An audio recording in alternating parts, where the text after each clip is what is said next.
Okay, so I've finished all of my basing, and the next step is going to be painting. So you'll get to see the finished product in the next part of the video. And you can see my basing is my usual sand and kitty litter mixture, which I use in a lot of my stuff. I've also base coated and primed everything. My rock now has my Liquitex stucco texture on it. Okay, I've added a few bits of brush from coconut fiber mat around, and basically this thing's ready to be painted up now. So I'm very excited to have it all come together, and you'll get to see all the little bits and bobs that make up the final project in just a second.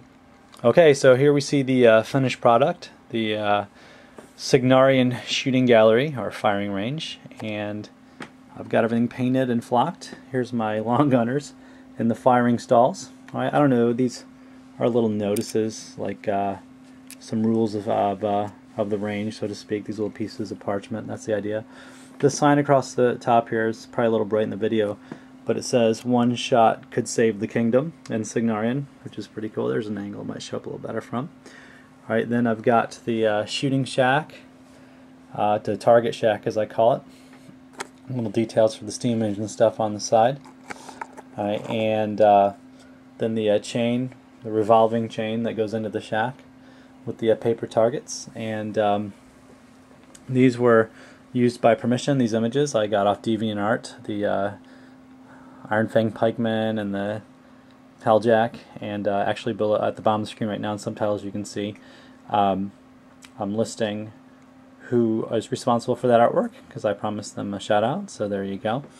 And over here as a backstop to the rotating target chain, the paper targets, I've got some fruit that the people can shoot at. That just made me, the inspiration for that was the old show on History Channel, like Mail Call or Lock and Load, where they, Lee Army, the Marine guy, the funny guy that hosts it, is always shooting fruit with weapons and so forth. So I've got my exploded watermelon there, I've got an exploded pumpkin there, and then some other intact fruit waiting to be shot at.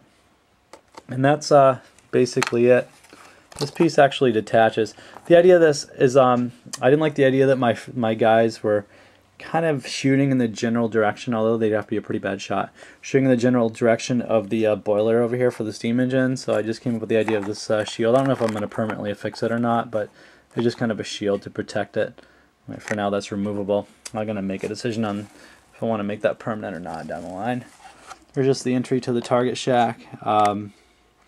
Another sign on it in Cygnarian at the top. It says "Never," and then small script, indiscernible. I don't know what they're being told never to do as they enter the shack, but obviously something bad.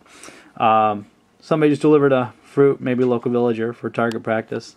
Help out the cause. Got an old chain and gear over here. No longer usable, abandoned. And everything's fairly rusty except for the chain. Kind of the idea was this is a new chain they've installed, and so this is the old one, kind of rusting out over here. And then, yeah, I use the method from my rocky outcropping terrain video to texture these boulders in the back, and the wood planking is painted and weathered in accordance with some of the wooden fence tutorials you might have seen on the channel before.